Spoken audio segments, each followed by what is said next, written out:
ওহাবি ইমামের পিছনে নামাজ পড়লে নামাজ হবে কিনা?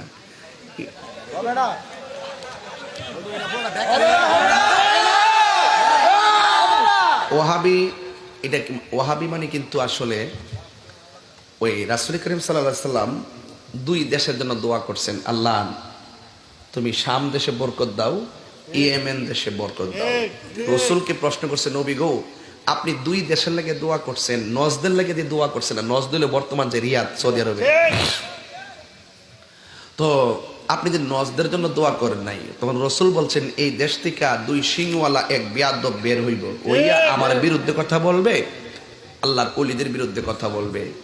তো ঠিকই নবীর কথা মোতাবেক ওই দেশ থেকে একটা বেয়াদব বাইরিছে, যে এটা নবীর বিরুদ্ধে কথা বলে, এবং ওই লোকটা আইসাই যত উঁচু সাহাবায়ে কেরামের কবর, রওজা মুবারক আছে, এইগুলা ভাঙ্গা শুরু করছে, মাজারের বিরুদ্ধে, ওলি আল্লাহর বিরুদ্ধে ফতোয়া দেওয়া শুরু করছে। এবং